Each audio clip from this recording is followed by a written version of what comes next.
Amis de la diaspora, Banami Kili, votre humble serviteur qui vous a toujours servi.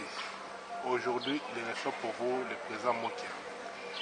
Et avec le président Mokia, nous allons parler au moins de 4 points, 3 ou 4 points.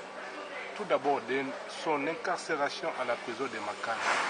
Il doit nous expliquer l'expérience vécue en prison et autres points d'actualité. Bonjour, Président. Bonjour. Président, veuillez expliquer aux Congolais de la diaspora l'expérience vécue à la prison de Makala. Non, une expérience très malheureuse. Et je le mets quand même à la disposition de notre public, mais ça n'a rien à voir avec ce qu'on appelle prison. Ça, c'était centre de concertation. Même sous les Belges, ce n'était pas comme ça comme aujourd'hui. C'était un endroit de détresse. Si je suis entré là-bas et sorti tel que vous me voyez, c'est-à-dire que je me suis comporté en beau père de famille. Un homme qui a des ambitions demain, et je ne peux pas me laisser entraîner dans n'importe quelle colère. Ce n'est pas un beau lieu pour vivre. Il n'y a rien à manger, il n'y a pas moyen de se faire soigner. Il faut avoir toi-même tes propres moyens. Les 4 ans que j'ai vécu là-bas, c'est catastrophique.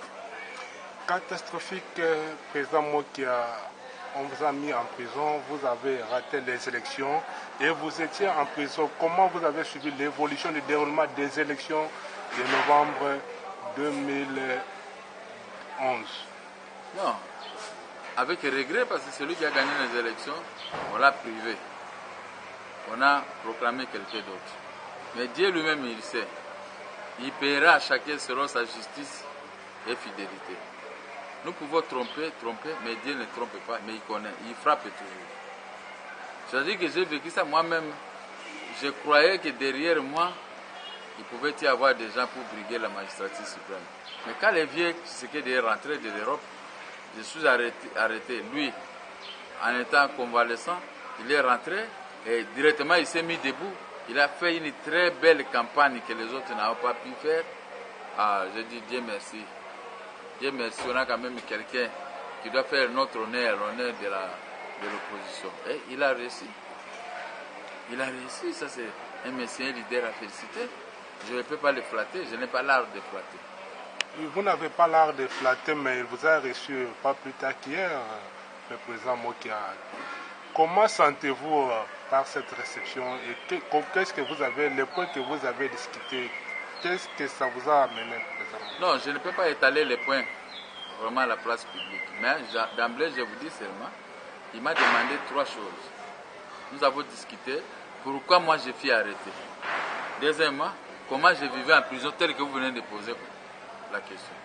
Troisièmement, je dois lui parler de ce que je connais, l'état de notre nation. Voilà les 3 points que nous avons discutés. Et le reste là, c'est entre 2 grands hommes politiques. Mais je lui ai expliqué, brossé toutes les 3 situations et les vieux étaient satisfaits. Ok, il était satisfait, mais vous n'avez pas, sur la situation du pays, concertation, vous n'avez pas touché ces points. Parce que le président a signé un décret convoquant les concertations nationales pour la cohésion nationale. Qu'est-ce que vous en dites? Non, les vieux peuvent venir ici, ce que nous allons poser comme préalable. C'est leur respecter. À ce moment, il peut participer. Mais sinon, lui, il est président de la République aussi. Président élu. Comment lui, il peut venir directement participer à ces assises? Les lieutenants sont là. On va poser des questions. Premier et deuxième jour, si on trouve qu'il y a toujours une réunion de famille politique de l'autre côté, on quitte la salle, c'est tout, on est oublié. Quitter la salle, ce n'est pas la solution. C'est une solution. Et que préconisez-vous?